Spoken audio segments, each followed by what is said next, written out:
Buenos días. Les invito a que abran las Sagradas Escrituras en la epístola del apóstol San Pablo a los Romanos.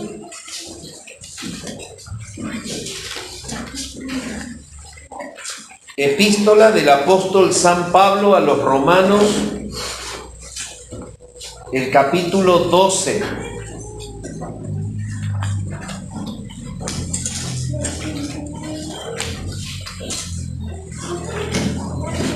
Vamos a leer el capítulo completo.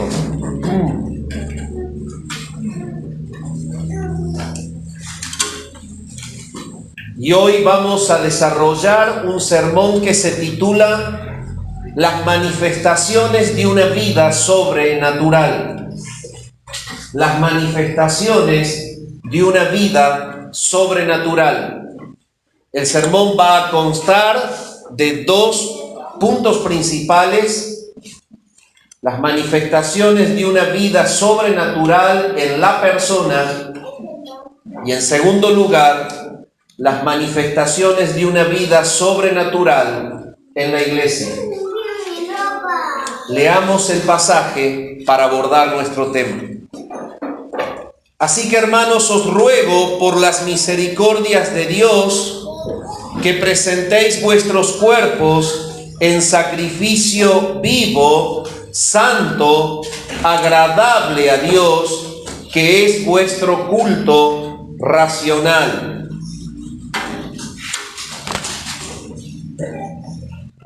No os conforméis a este siglo, sino transformaos por medio de la renovación de vuestro entendimiento, para que comprobéis cuál sea la buena voluntad de Dios, agradable y perfecta. Digo pues, por la gracia que me es dada, a cada cual que está entre vosotros, que no tenga más alto concepto de sí que el que debe tener, sino que piense de sí con cordura, conforme a la medida de fe que Dios repartió a cada uno. Porque de la manera que en un cuerpo tenemos muchos miembros, pero no todos los miembros tienen la misma función, así nosotros, siendo muchos, somos un cuerpo en Cristo, y todos miembros los unos de los otros.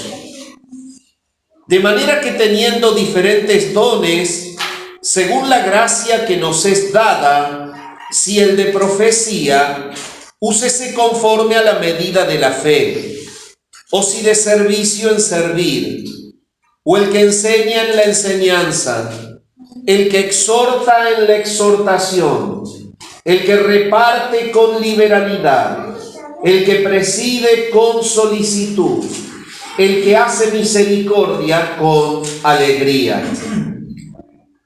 El amor sea sin fingimiento. Aborreced lo malo, seguid lo bueno. Amaos los unos a los otros con amor fraternal. En cuanto a honra, prefiriéndoos los unos a los otros. En lo que requiere diligencia, no perezosos, fervientes en espíritu, sirviendo al Señor, gozosos en la esperanza, sufridos en la tribulación, constantes en la oración, compartiendo para las necesidades de los santos, practicando la hospitalidad. Bendecid a los que os persiguen, bendecid y no maldigáis. Gozaos con los que se gozan, llorad con los que lloran. Unánimes entre vosotros, no altivos, sino asociándoos con los humildes. No seáis sabios en vuestra propia opinión. No paguéis a nadie mal por mal. Procurad lo bueno delante de todos los hombres. Si es posible, en cuanto dependa de vosotros, estad en paz con todos los hombres. No os venguéis vosotros mismos, amados míos, sino dejad lugar a la ira de Dios, porque escrito está: mía es la venganza, yo pagaré, dice el Señor. Así que, si tu enemigo tuviere hambre, dale de comer. Si tuviere sed, dale de beber. Pues haciendo esto, ascuas de fuego amontonará sobre su cabeza. No seas vencido de lo malo, sino vence con el bien al mal. Hasta aquí nomás la lectura en la palabra del Señor. Tal como les he dicho, hoy vamos a desarrollar un sermón titulado justamente Las manifestaciones de una vida sobrenatural. Pero vamos a hacer un poco de conexión y de repaso. ¿Recuerdan ustedes cuál es el trasfondo en el que Pablo escribe la epístola? El apóstol está escribiéndole la epístola a una población, un auditorio que está compuesto por creyentes que provienen de los griegos helenistas y por creyentes que provienen de los judíos. Dicho de otra manera, el auditorio está dividido entre judíos y gentiles. Y el racismo judío antigentil en la época era desmedido. ¿Qué es el racismo judío antigentil? Era la actitud de la población judía de menoscabar al gentil.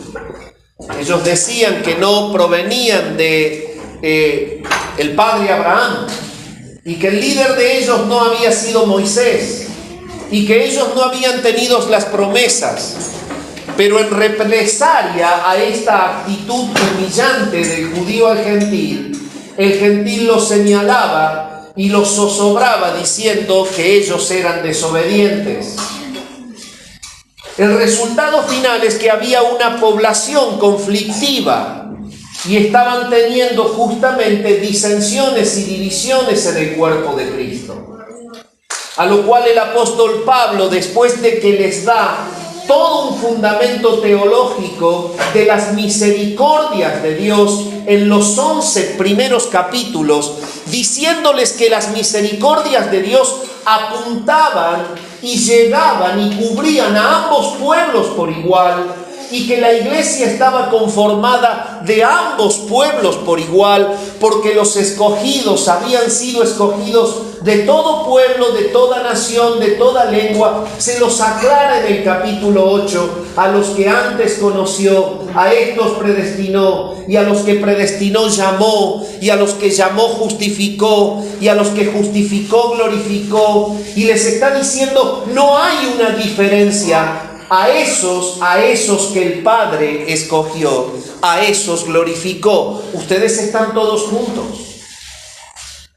Una vez que la epístola viene trayendo el fundamento teológico, termina de hablar de las misericordias de Dios al pueblo judío y al pueblo gentil de igual manera, y comienza el capítulo 12 a hablar de las responsabilidades de los salvos por gracia, por medio de la fe, ya sea de judíos y de gentiles. Entonces habíamos visto que la unidad Pablo la presentaba en el capítulo 12 apoyada sobre 4 fundamentos básicos. El primero era una entrega total que estaba contenido en los versículos 1 y 2. Estas misericordias de Dios son las que han llamado a la salvación a judíos y a gentiles, para presentar nuestros cuerpos en sacrificio vivo, santo y agradable a Dios, que es nuestro culto racional. Es la entrega total de la persona en alma, en mente, en cuerpo, para la gloria de Dios. Es el primer pilar donde se apoya la unidad. Ustedes están entregados para la gloria de Dios. El segundo pilar en donde se apoyaba la unidad de la iglesia era, como lo dice el versículo 3, digo pues por la gracia que me es dada a cada cual que esté entre vosotros, que no tenga ninguno más alto concepto de sí que el que debe tener. Entonces, ahí Pablo estaba mostrando que el segundo pilar donde la unidad se apoya es un concepto ordenado de uno mismo. Que verdaderamente la regeneración y la entrega al Señor y estar empapados de la palabra y no ajustándonos a este mundo, provoca como resultado la comprensión de la salvación que nos humilla. Y esta humildad hace que ninguno trate de sobrepasar al otro. El tercer pilar sobre el cual se apoyaba la unidad era el orden en el servicio según los dones.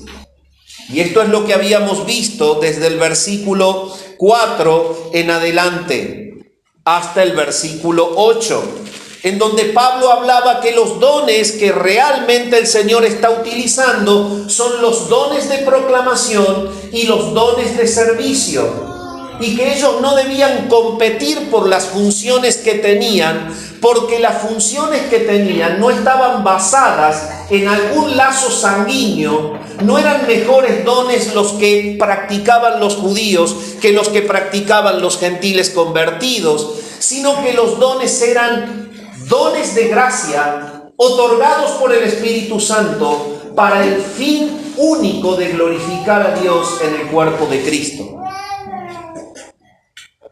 Cuando Pablo avanza y muestra que la unidad se basa justamente en el ejercicio ordenado de los dones, en el versículo 9 introduce el último pilar. Y el pilar último es que la unidad se fundamenta en la convivencia de vidas transformadas. Son vidas sobrenaturales.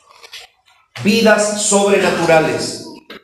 Y por eso es que el sermón de hoy se titula Las manifestaciones de una vida sobrenatural. Cuando usted lee el versículo 9, puede encontrar que la obra sobrenatural del Espíritu de Dios ha afectado a cada miembro de la iglesia en particular.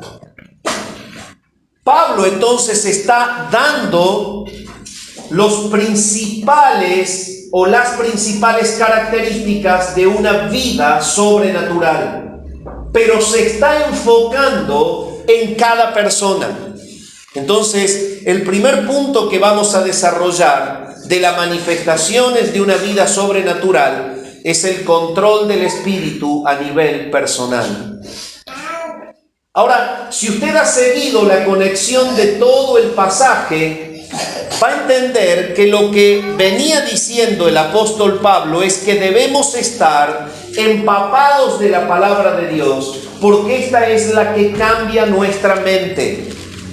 Si usted lo ve y lo repasa, en el versículo 2 dice: no os conforméis a este siglo, sino transformaos por medio de la renovación de vuestro entendimiento, para que comprobéis cuál sea la buena voluntad de Dios, agradable y perfecta. La metodología por la que Dios renueve el entendimiento en los creyentes es a través de la palabra de Dios. Por lo tanto, Pablo viene diciendo que los que son entregados van a ir siendo transformados por la comprensión de la verdad de las Escrituras. La misma enseñanza la podemos encontrar en el Nuevo Testamento cuando hacemos una conexión de exégesis entre Efesios capítulo 5, versículo 18, cuando dice: no os embriaguéis con vino, en lo cual hay disolución, antes bien sed llenos del Espíritu Santo. Y conectado con Colosenses 3:16 dice: la palabra de Cristo more en abundancia en vosotros. Pero lo más maravilloso es que cuando en Efesios habla de que seamos llenos del Espíritu, dice que las manifestaciones de ser llenos del Espíritu de Dios es justamente glorificar a Dios en una vida transformada. Y cuando en Colosenses dice qué ocurre cuando uno está lleno de la palabra, es glorificar a Dios a través de una vida transformada. Entonces el Señor enseña en su palabra que estar llenos del Espíritu y estar llenos de la palabra es lo mismo. ¿Me entendió esto? Estar llenos del Espíritu y llenos de la palabra es lo mismo. Entonces, lo que les está diciendo a los de Roma es que ellos, llenos de la palabra, están siendo transformados para que no se ajusten a este mundo. Ahora bien, si les está diciendo que llenos de la palabra están siendo transformados, ahora vamos a ver cuáles son las manifestaciones sobrenaturales en la faz personal. La primera de ellas, 9 de Romanos 12, dice así: el amor sea sin fingimiento. Aborreced lo malo, seguid lo bueno.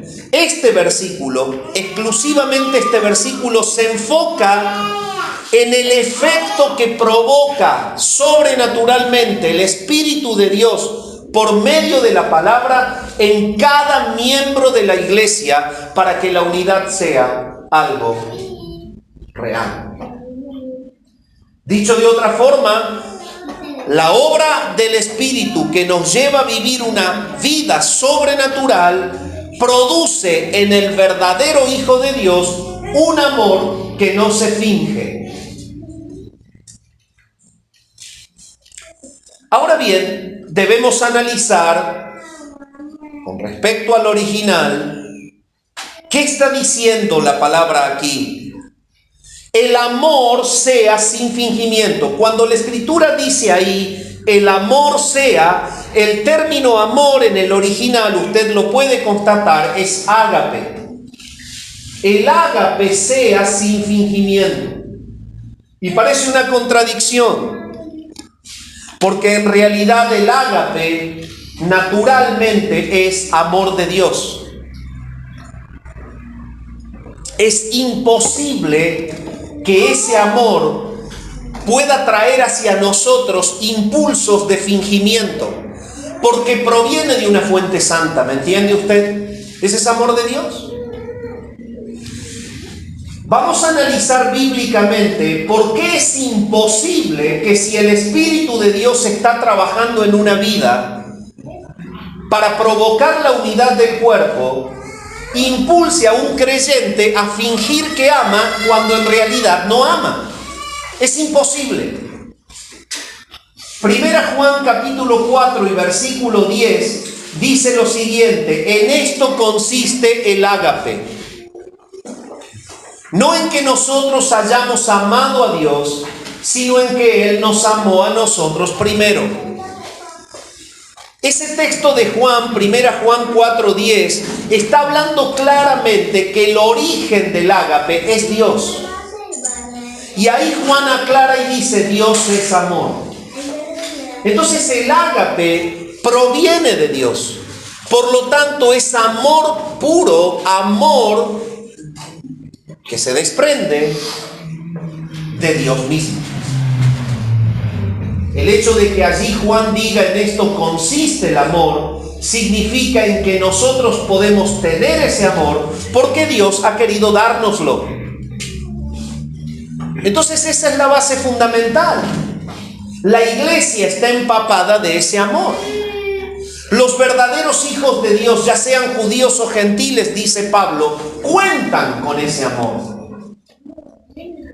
Cuando avanzamos en la palabra, vemos que Pablo en el mismo libro, en Romanos 5:5, dice que el ágape de Dios o el amor de Dios ha sido derramado en nuestros corazones por el Espíritu Santo que nos fue dado.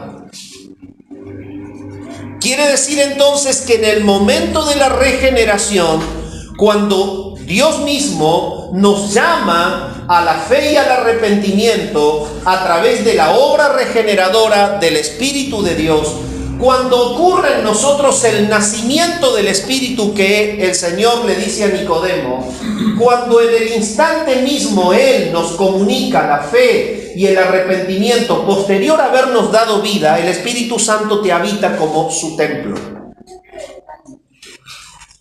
Y en el momento en que el Espíritu Santo te habita como su templo, ahí te bautiza dentro de la iglesia. Porque la iglesia no es otra cosa más que el conjunto de hombres y mujeres que tienen Espíritu Santo. Entonces, en el instante final de la regeneración, cuando el Espíritu te habita, ahí ocurre el bautismo por el Espíritu.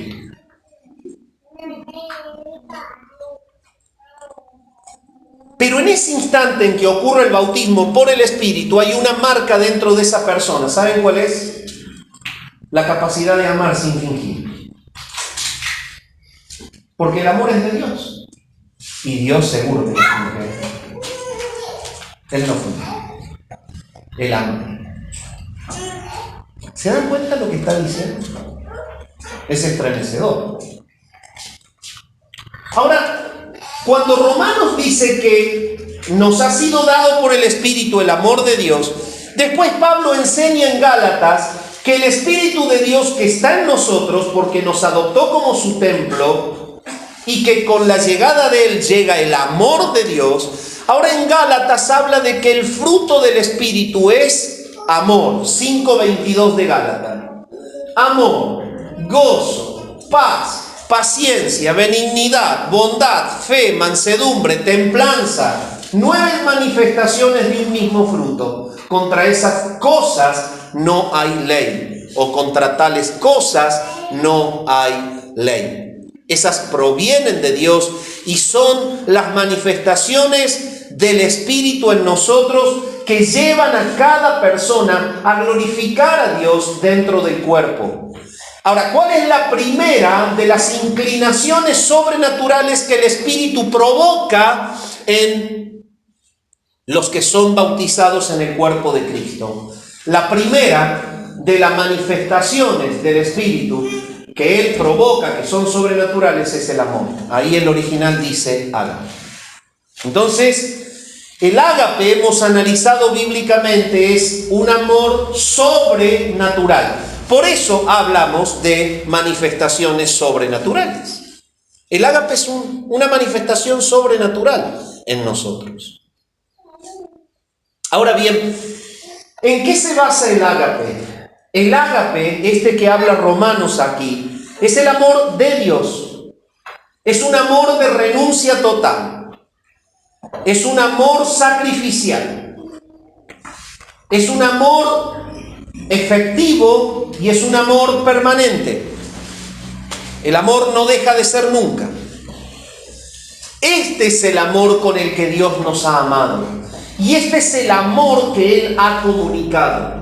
Por ejemplo, usted quiere saber que el amor de Él es sacrificial, lea Filipenses 2. Mire a Cristo, que siendo Él Dios, no estimó el ser igual a Dios como cosa que aferrarse, sino que se despojó a sí mismo, tomó forma de siervo, se hizo semejante a los hombres, y estando en la condición de hombre se humilló, haciéndose obediente hasta la muerte y muerte de cruz. Es un amor de entrega total. Es un amor sacrificial. Habiéndolos amado, dice la palabra, los amó hasta el fin. O sea, dio su sangre, fue a la cruz, no se quedó al medio.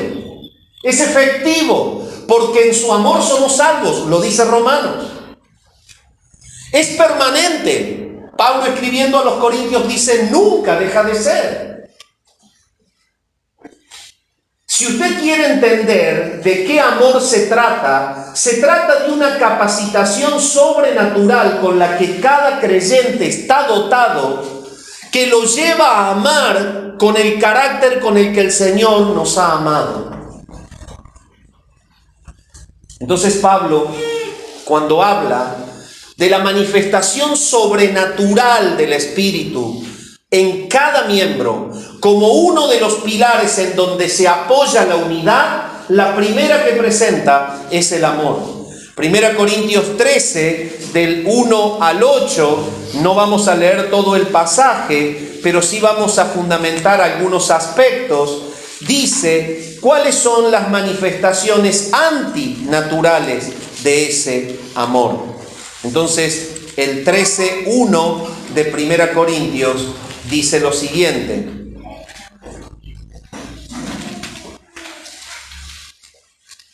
Vamos a leer desde el 4, simplemente por amor al tiempo.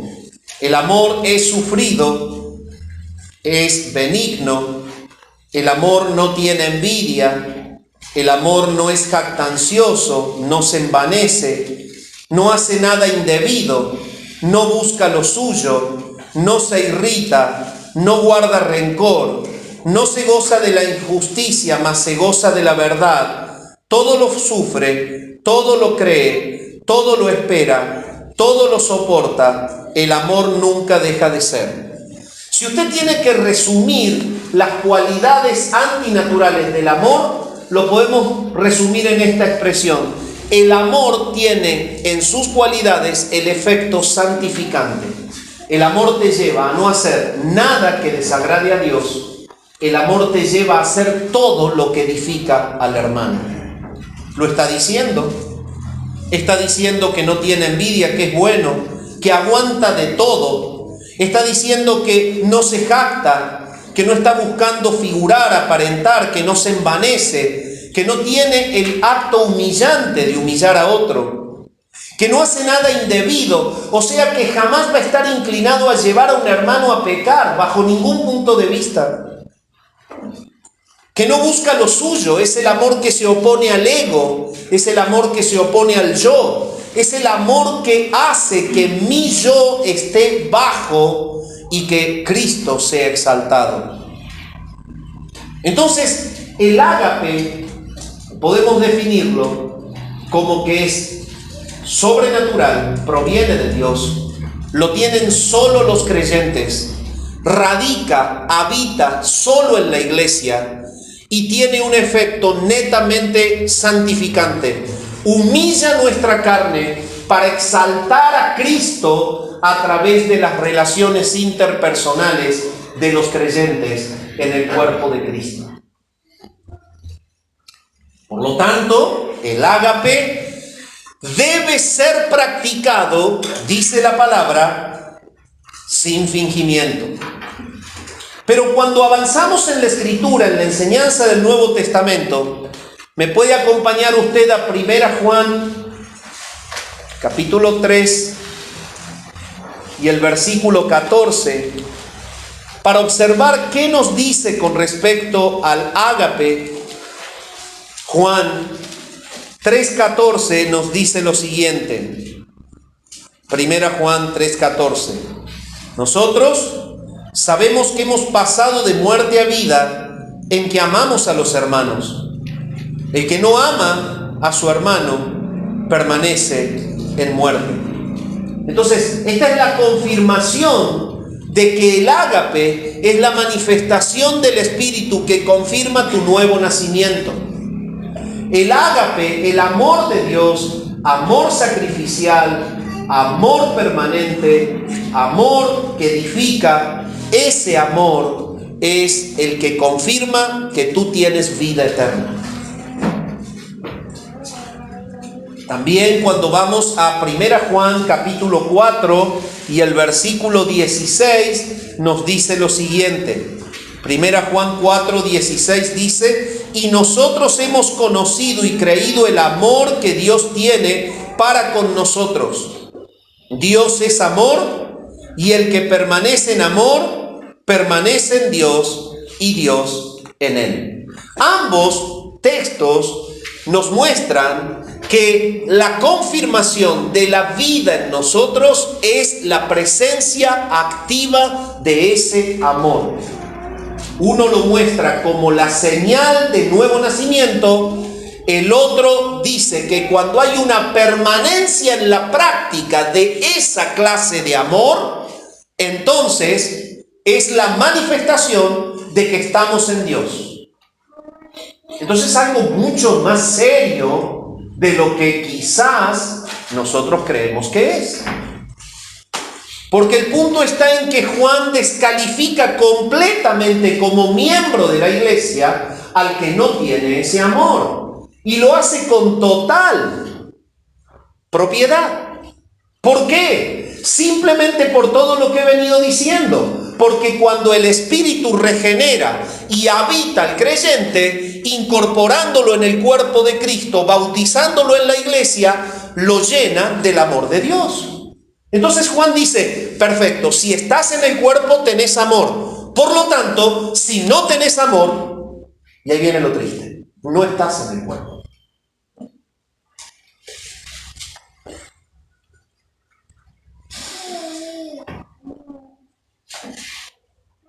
Y ese es el tema. Ahora bien, Pablo cuando escribe a los romanos es claro en decir, sea sin fingimiento. Así como el griego habla de ágape en amor, ya he explicado que no es un amor natural, es sobrenatural y provoca una conducta antinatural, soporta todo lo que no se puede soportar, provoca crecimiento y santificación en el que yo lo aplico, es un medio de santificación en las relaciones personales. Asimismo, cuando habla de que debe ser sin fingimiento, el término es anupócritos. An es un prefijo de negación y upócritos es la raíz desde donde se toma la palabra hipócrita. Anupócritos, así dice el original. Esa fue la expresión que fue pronunciada cuando el Señor dictó ese texto. Ahora, ¿qué quiere decir anupócritos? Bueno, no hipócrita.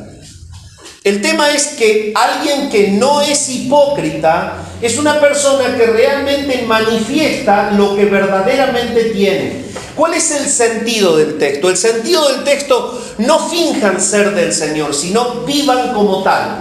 Cuando se es del Señor, se ama.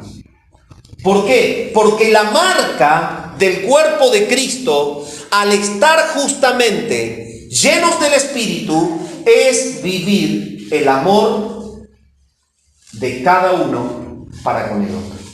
Entonces, el amor sea sin fingimiento es justamente lo que está diciendo Pablo como la primera manifestación de una vida sobrenatural. Fingir, ser hipócrita, es ocultar la verdad. Es el intento rebelde de querer despistar al observador de mi propio pecado de no amar. Eso es lo que hace el hipócrita. Intenta desviar al observador de la verdad. La verdad es que no ama, pero está fingiendo hacerlo. Entonces, está ocultando un pecado. Y esto es una rebeldía. Evidentemente, el apóstol le dice a los romanos: amen sin fingir. Mentir con la actitud, en cambio de hacerlo con los labios, es exactamente el mismo pecado. No solamente puede mentirse con los labios cuando uno falta a la verdad. Puede mentirse con la conducta cuando lo que hay en mi corazón no es lo que muestra mi actitud. Dicho de esta manera, Pablo está llevándonos a entender que un pilar en donde se apoya la unidad es que esta conducta no esté entre los creyentes en la iglesia bíblica.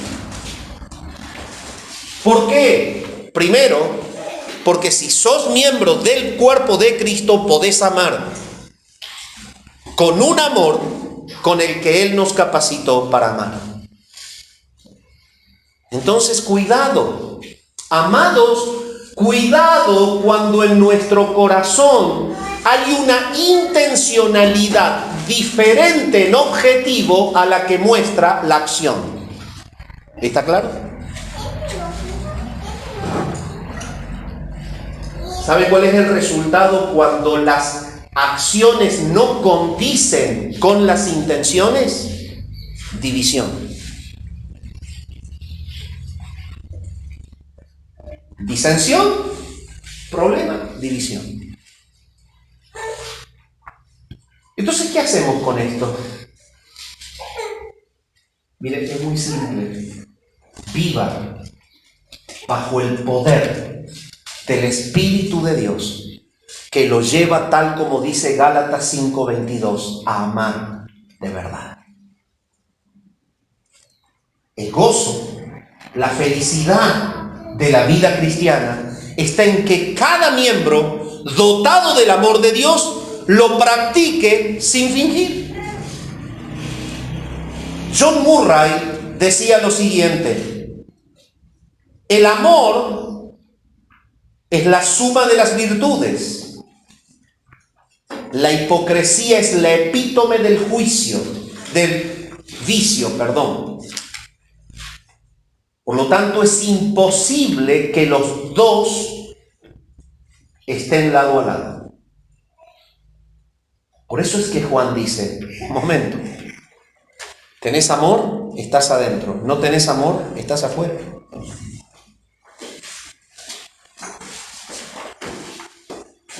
¿Pero cómo? Si yo me congrego.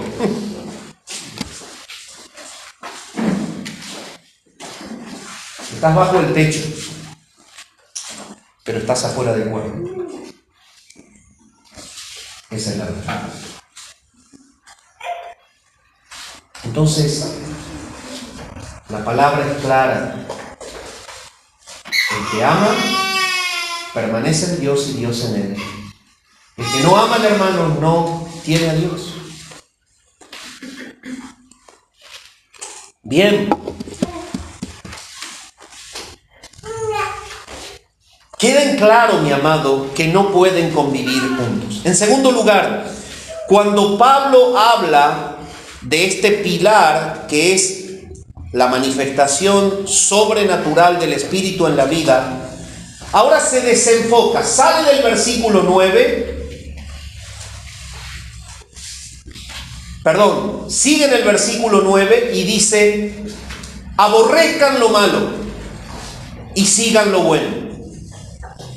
Continúa en la misma línea de la enseñanza y les afirma el hecho de que pretender mostrar lo que uno no siente es algo malo. Es algo malo. Entonces yo te llamo a la reflexión, mi amado, en un concepto que parece tan conocido y tan simple, a que podamos entender cuántas veces en la semana estuvimos a lo mejor en un diálogo telefónico o en una relación con algún hermano, con alguna persona, mostrando lo que no sentíamos. El punto es el siguiente: si ha ocurrido en tu corazón esto, porque somos humanos y débiles, debe ser presentado ante el Señor. Debe ser tu corazón expuesto ante el Señor, ante aquel que tiene poder para transformarlo, porque no es algo que lo podamos manipular nosotros. El Señor debe transformar el corazón del que quizás no siente un verdadero amor profundo por el hermano, y cuando está al frente trata de fabricar cómo pasar el rato. La iglesia bíblica está apoyada en una manifestación de amor que no se finge. Y si algo ocurre así, debemos ser expuestos ante el Señor para que el Señor transforme. Lo primero que te sugiero es decirle: Señor, perdóname porque no estoy amando sin fingir. Yo quiero en mi corazón amar con el amor tuyo, el amor que no finge.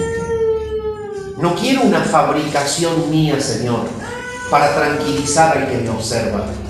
Quiero tu conducta en mí para glorificarte a ti. Quiero que se vea Cristo en la muestra de mí. Pero en segundo lugar, Pablo, enfocado en la persona, le dice: aborrezcan lo malo. La palabra Aborrecer es una palabra un poquito compleja, es apostugontes. Pero tiene una raíz este término apo, que es como separar, como distanciar. Y da la idea justamente de que nosotros debemos mantenernos permanentemente a una distancia lejana de lo malo.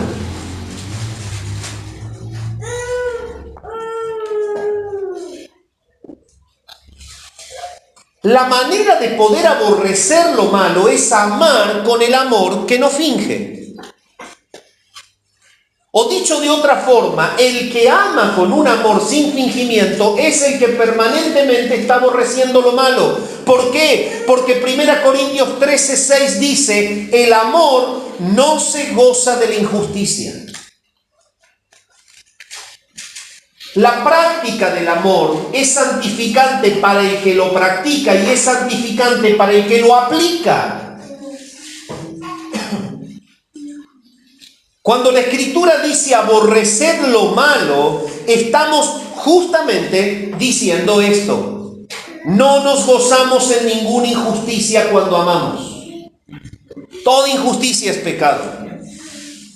Si vas al Antiguo Pacto, te basás en Proverbios 8:13, vas a encontrar la misma enseñanza. Dice, el temor de Jehová es aborrecer el mal.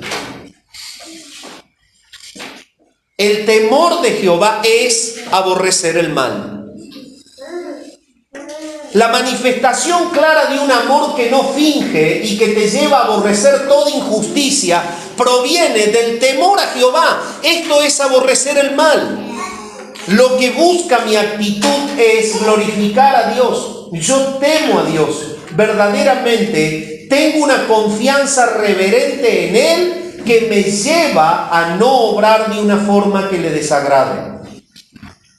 El temor de Jehová es aborrecer el mal.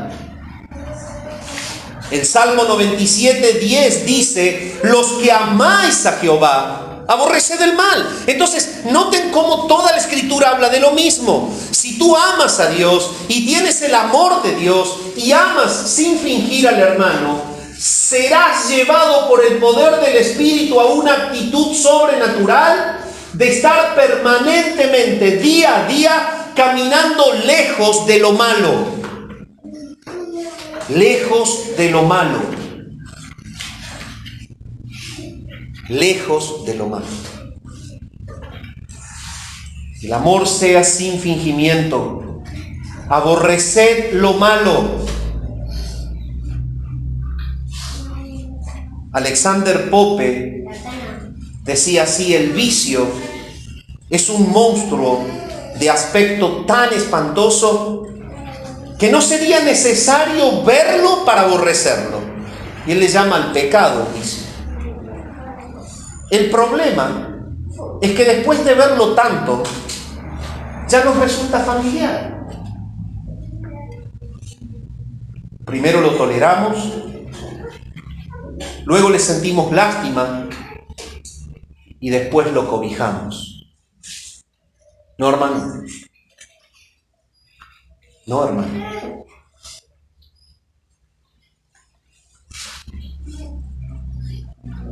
Aborrecer lo malo.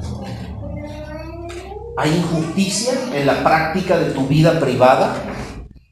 ¿Hay injusticia en la relación para con los hermanos? Aborrece lo malo. Es ahora. No es mañana. No es esperando a que el otro se dé cuenta para decir, uy, me descubrió, perdón. Es que yo me rindo a Él. Pablo viene desarrollando como un pilar de la unidad. El primero de los pilares es la entrega total a Dios, en alma, en cuerpo. Es el llenarnos de su palabra, que provoca como resultado esta manifestación sobrenatural del Espíritu en nosotros, y es que debemos aborrecer lo malo. Pero la antítesis que presenta Pablo es, tú aborreces lo malo, sigue lo bueno, sigue lo bueno. El término seguir en el original es columenoi, la raíz collao, de donde proviene colú. El griego lo utiliza para llamar al engrudo, a la goma, a la plasticola, para que me entiendan, o a la cola sintética del carpintero, para que me entiendan. La goma. Y usted pone esa goma y pone algo y se pega. Esa es la idea del original. Seguir lo bueno significa que esté adherida a tu vida la manera de obrar que glorifica a Dios. Que se te pegue en tu conducta diariamente no herir la santidad de Dios.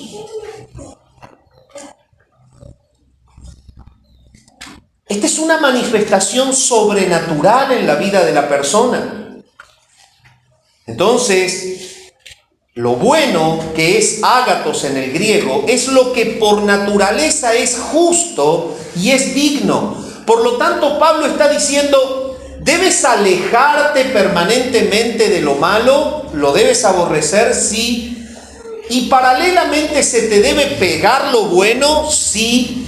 ¿Esto es amar sin fingir? Claro, esa es la manera práctica de amar sin fingir, porque esto no le hace nunca mal al otro, porque primero te hizo mucho bien a vos. Entonces pueden surgir dos preguntas. ¿Y qué es lo bueno? Si tú tomas la palabra en Filipenses 4:8, te define, encierra el concepto de lo que es bueno y lo desmenuza en un montón de virtudes del bien. Todo lo justo, todo lo puro, todo lo amable, todo lo que es de buen nombre. Si hay virtud alguna, si algo digno de alabanza, pensá en esto. Esto es lo bueno. Lo justo, lo puro, lo amable, lo que es de buen nombre. Si hay virtud alguna, si algo es digno de alabanza, en esto tú debes pensar. Bueno, lo bueno es lo que dice Filipenses 4:8.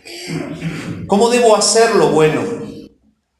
Bueno, la palabra dice, absteneos de toda especie de mal.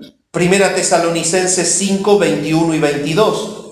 Retener lo bueno y abstenernos de toda especie de mal. Bien, entonces en resumen, cuando Pablo habla de que la unidad se apoya en un pilar que es la manifestación sobrenatural en la vida de cada miembro, esa manifestación sobrenatural es vivir bajo el poder controlador del Espíritu que te lleva a amar con el amor de Dios, un amor que viene del cielo, un amor que llega en la salvación, un amor que es la marca de que eres miembro del cuerpo de Cristo. Es un amor que lleva a que nunca dañes a la otra persona. Es un amor que santifica a la persona a la cual tú lo aplicas, porque primero te ha santificado a ti. Es un amor que edifica el cuerpo de Cristo, porque lleva al otro a glorificar a Dios. Es un amor que por santificarte te aparta de lo malo y te acerca para que se te pegue lo bueno.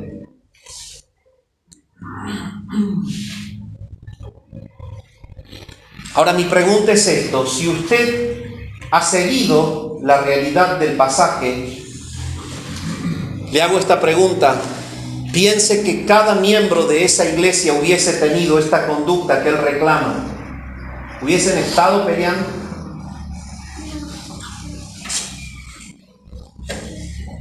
Si hubiesen estado señalando y compitiendo entre ellos, diciendo, ajá, yo soy judío, vos no.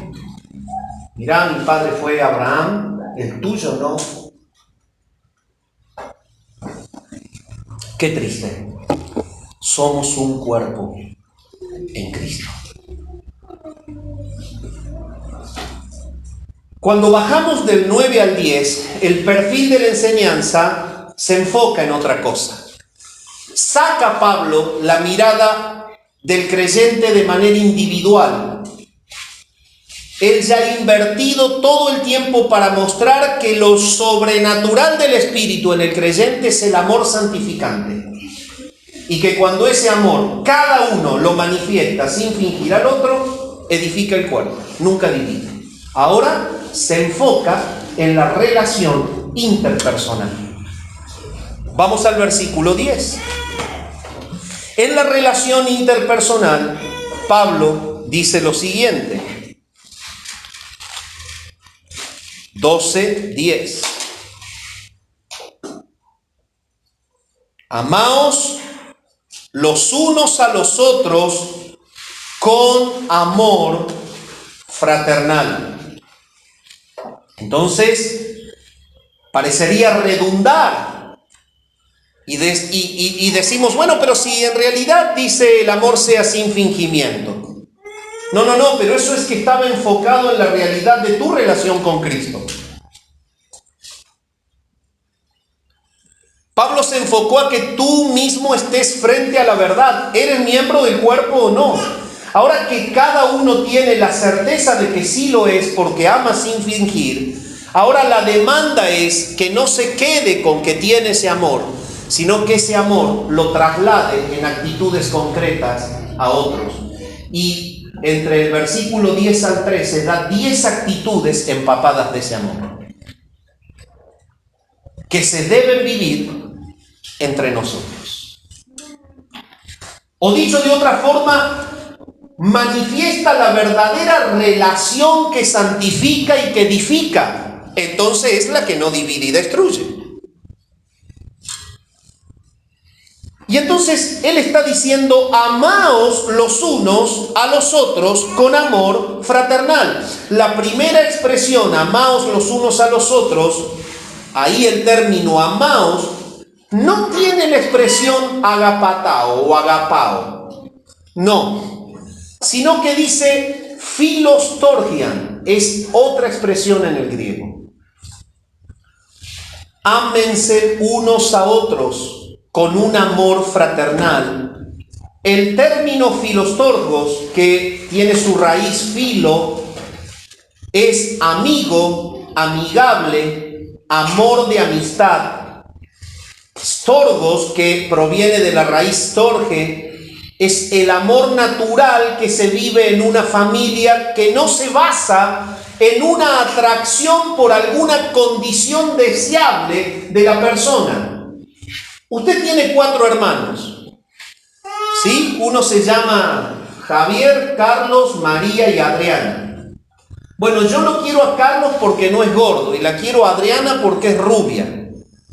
Si hubiese nacido con el pelo negro, no la quiero y es mi hermana. ¿Es algo posible esto? ¿Que usted haga diferencia con un hermano por cómo es? Usted ama a sus hermanos. Eso es todo. Usted lo quiere como es. Puede ser más alto que usted, más lindo que usted, pero usted lo quiere, su hermano. El sentido de la Escritura es este aquí. Ámense con un amor fraternal.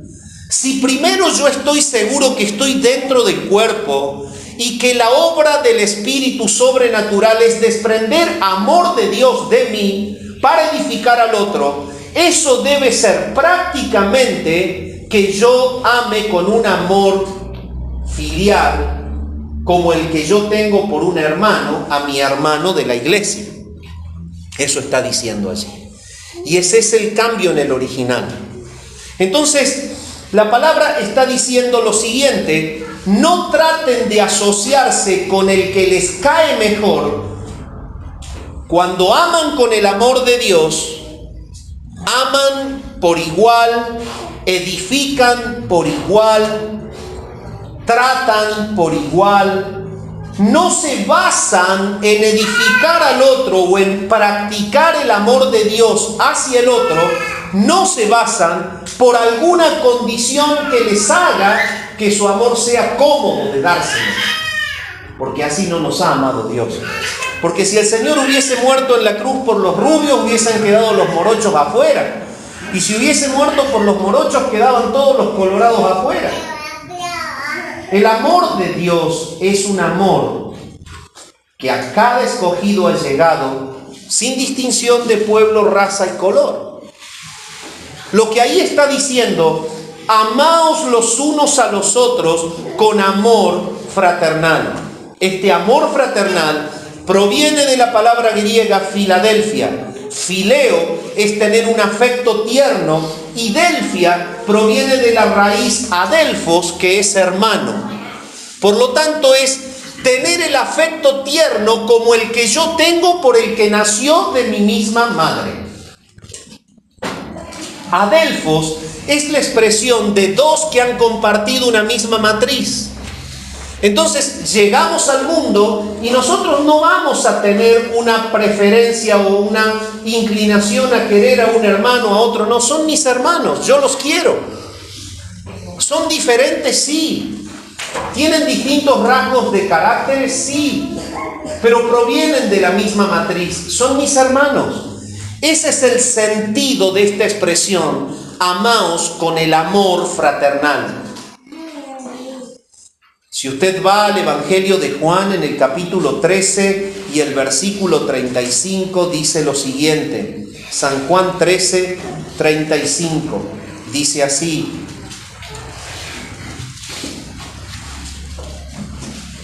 en esto conocerán todos que sois mis discípulos, si tuviereis o tuvieseis amor los unos con los otros.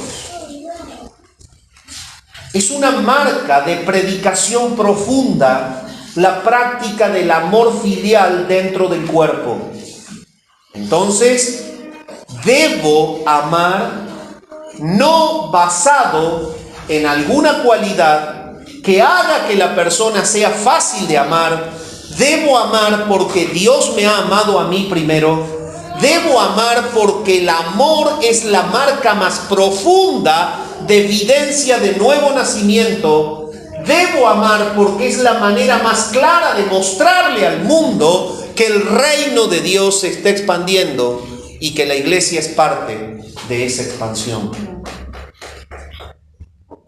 Primera Juan capítulo 5, el versículo 1 dice lo siguiente. Primera Juan capítulo 5, el versículo 1.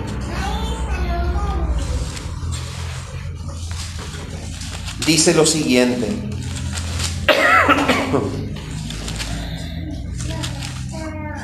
todo aquel que cree que Jesús es el Cristo es nacido de Dios. Todo aquel que ama al que engendró, ama también al que ha sido engendrado por él. Es evidente que el amor filial está basado en el amor al que ha engendrado a mi hermano. Nuestra motivación es esta, y no la cualidad de la persona para que sea fácil de querer. Primera Tesalonicenses 4:9 dice lo siguiente. Primera Tesalonicenses 4:9.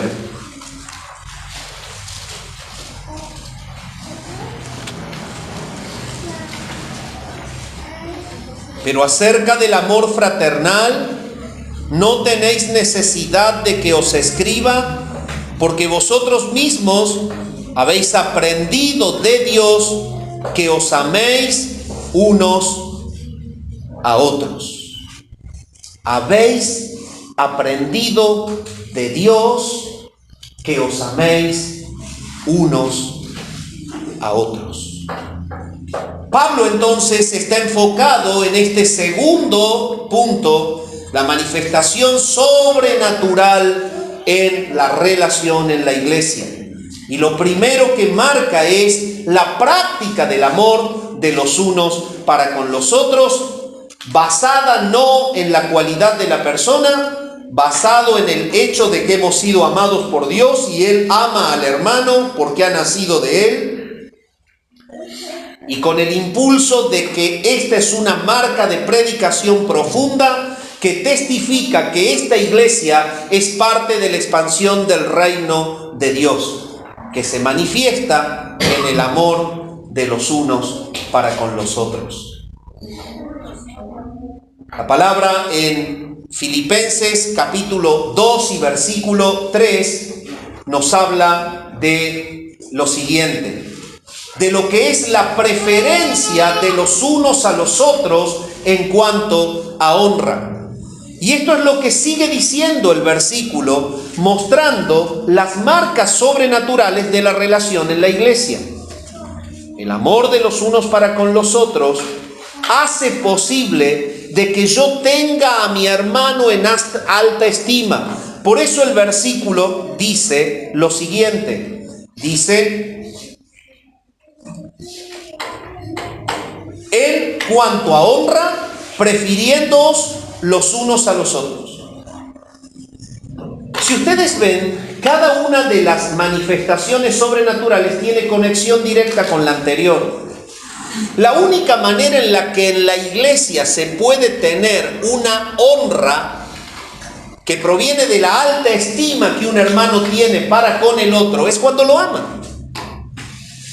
Cuando no hay un amor real y es un amor fingido, lo primero que nuestra carne va a dictar es que busquemos todos los errores habidos y por haber para señalar en el otro. Y usted piense, mi amado hermano, la lista de errores que usted puede encontrar en mí va a ser mucho más grande que la que puede encontrar en usted, pero en todos vamos a encontrar errores. Sin embargo, la palabra dice que la unidad está apoyada en esta manifestación de vida sobrenatural. La vida sobrenatural que se manifiesta en la relación de la iglesia es el amor como el que tengo por un hermano de mi casa, es el amor que tengo por el hermano en Cristo, ha nacido de la misma matriz, yo lo amo, él me ama, y no en base a lo que yo pueda tener como rasgo para ser amado, sino en base a que Dios me ha amado y en base a que yo estoy testificando expandir el reino de Dios en medio de los hombres. Pero eso me lleva a que seamos humildes y tengamos en estima a mi hermano como superior a mí. Filipenses capítulo 2 y versículo 3 dice esto. Dice que debe considerar cada uno al otro como superior a uno mismo. Esta es una realidad. Esto es lo que dice Pablo cuando escribe aquí a los romanos en cuanto a honra, prefiriéndonos unos a otros. Esta palabra preferirnos, que es proegeomai, es ir a la delantera o dirigir, y significa tomar la iniciativa de colocarme debajo, no ir a la iniciativa de querer humillar al otro, sino que cuando dice la palabra preferirnos, es que de mí surge el hecho de decir, yo lo veo mayor al otro, lo prefiero. Es eso, ir a la delantera, la predisposición a no querer humillar, sino a querer exaltar al hermano, no adularlo, sino tenerlo en una alta estima, sin que sea movido desde mi corazón a humillarlo porque yo me creo más que él. Eso es lo que dice Romanos aquí. Y todo esto, si usted va analizándolo, es el pilar en donde se apoya la unidad. ¿Por qué? Justamente porque es imposible que haya división o disensión cuando esto ocurre. Si usted tiene una preferencia para con el otro y el otro tiene una preferencia que lo lleva a honrarlo a usted, ninguno de los dos está entrando en una competencia a ver quién es mejor, o a ver quién llega más lejos, o a ver quién es más alto, más lindo, más grande, quién predica mejor, quién tiene más espiritualidad, quién tiene mejor don. Todo eso ocurría en ellos, y por eso es que ellos reciben de Pablo esta enseñanza. Entonces, Pablo les está diciendo, ¿quieren saber cuál es la obra sobrenatural del Espíritu en ustedes? Que se amen unos a otros y que se prefieran los unos a los otros. Cuando se prefieren los unos a los otros, no buscamos errores, buscamos virtudes. Y no para andar adulando ni golpeándole la espalda al hermano, a la hermana, porque hace esto, no. Es la predisposición, voy hacia el frente. Esa es la expresión proegeomai en el original. Ir a la delantera, dirigirme hacia adelante con el deseo, con la determinación de ver en mi hermano sus virtudes y no sus defectos, Esto une, esto edifica el cuerpo de Cristo, esto evita la destrucción.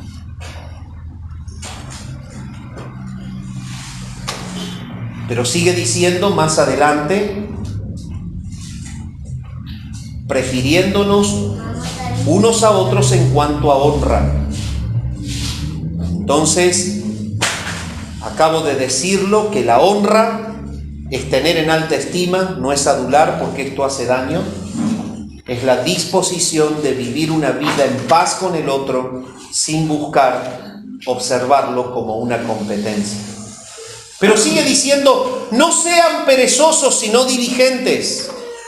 Noten ustedes, en lo que requiere diligencia, no perezosos. ¿Pero qué tiene que ver esto? ¿Qué tiene que ver la unidad con eso? Bueno, la diligencia, que es la antítesis a esa pereza, ¿sí?, es lo que manifiesta una predisposición de la persona a poder servir al otro. Noten ustedes, en lo que requiere diligencia, no perezoso. Pero justamente la diligencia es asociada en el párrafo anterior a los dones. El que preside, hágalo con diligencia. Entonces, ¿qué tiene que ver la diligencia con la unidad? Esto, la presteza justamente a edificar al otro, la presteza para servir al otro con mi don. Entonces, cuando se enfoca en la vida sobrenatural de la iglesia, habla de que debo ser diligente y no debo ser perezoso en hacerle bien al otro. Spoude es el griego, es la disposición enérgica, es lo opuesto a la pereza o a la vagancia. En Gálatas capítulo 6 y versículo 10 habla de que debemos estar dispuestos a hacer bien a todos, pero mayormente a los de la familia de la fe. Y en 2 Tesalonicenses 3:13 lo confirma, diciendo que debemos hacer el bien. Entonces, esta es la actitud sobrenatural que provoca el Espíritu. Amor sin fingimiento, amor practicado al otro, preferencia hacia los demás como superiores a nosotros, que nos lleva de una manera diligente a practicar nuestro don para edificar al otro. Esto sostiene la unidad de la iglesia.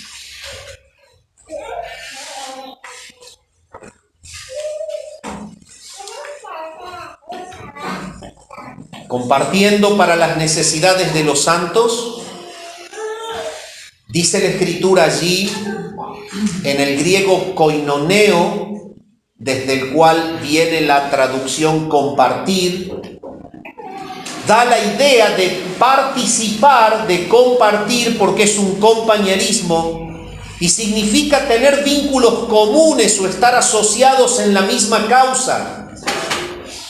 Ejemplos de su uso es en Hechos 2, 42 al 44, cuando dice, ellos tenían en común, koiná, dice el griego allí, tenían en común, koiná, todas las cosas.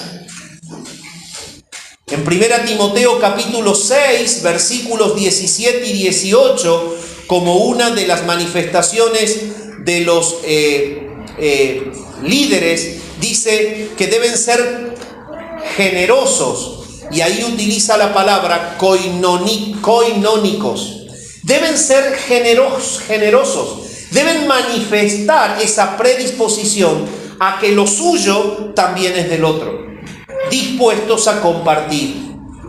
Esto es el efecto sobrenatural, lo que provoca el Espíritu.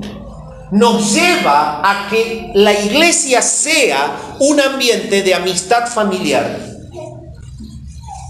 en donde todo el mundo está dispuesto a compartir con el otro. Y en donde todo el mundo está dispuesto a ver las virtudes del otro, porque ama al otro con un amor que no tiene hipocresía.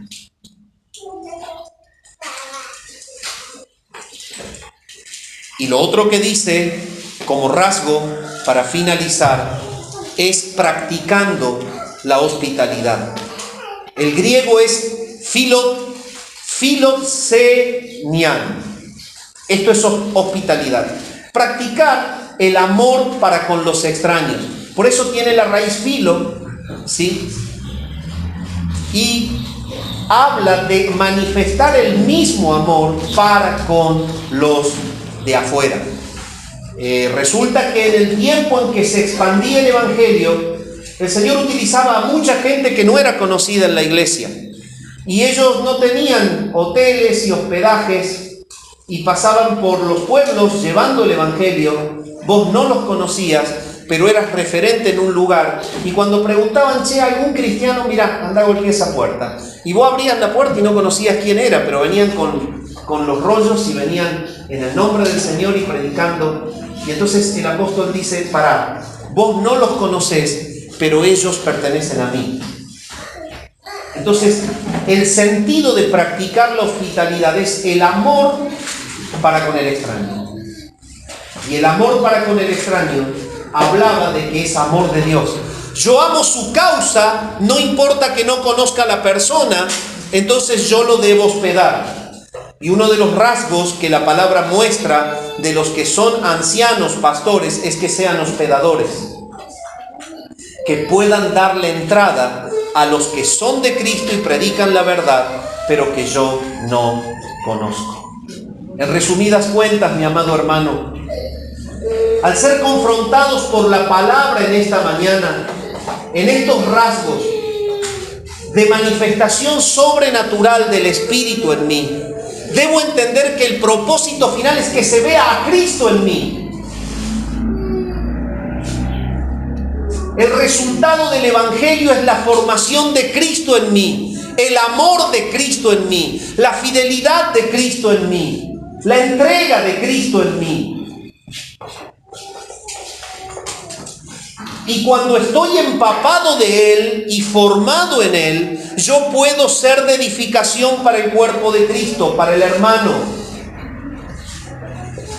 La manifestación sobrenatural que la Biblia enseña no es la de cuestiones místicas, en donde yo oro y todo ocurre porque oró Ariel. Nada que ver. Va a ocurrir si Dios quiere, y si Dios no quiere no va a pasar. No es tirar el saco y voltear gente, ¿me entendés? Esto no habla del poder del Espíritu. Yo puedo tirar un saco y le pago a gente que se tire al piso y puedo ser un tremendo falso. El poder del Espíritu no está en voltear la gente. El poder del Espíritu está en que se ame a cada persona, por más que sea difícil en su rasgo de carácter. El poder del Espíritu está en que el amor de Dios en toda su transparencia y verdad estén en mí y lo practique para con el otro. Más allá de que el otro tenga rasgos difíciles de soportar, eso es poder del Espíritu. El poder del Espíritu es que haya ese amor sin fingimiento entre los hermanos, que de los unos a los otros sea mutuo. Eso es poder del Espíritu. El poder del Espíritu es que haya preferencia por el hermano y que lo tenga en honra, porque es poder, porque lo que está haciendo es pulir mi ego para ver a mi hermano mayor que yo. Eso es poder del Espíritu, es lo que nada puede hacer. Poder del Espíritu es entonces el control de Él en la familia de Dios, que tiene como resultado final mostrar a Cristo en cada uno y mostrar a Cristo en la iglesia bíblica. El deseo es que este lugar sea un lugar que glorifique a Dios, en donde cada persona pueda entender que el Evangelio de Cristo es verdad, porque en sí lo ven en el amor de los unos para con los otros. Padre, gracias te damos por tu palabra en esta mañana. Gracias por esta epístola que nos va llevando a entender estos pilares en donde se basa la unidad de la iglesia. Gracias, Señor, por estas manifestaciones sobrenaturales son las que tú, Señor, muestras en los que están llenos de tu palabra. Es el poder de tu Espíritu transformando vidas para sacar a cada miembro de la forma del mundo y llevarlos a que vivan una vida transformada y diferente para la gloria tuya. Señor, que podamos vivir esta relación de los unos para con los otros. Oramos al Padre en el nombre de Jesús.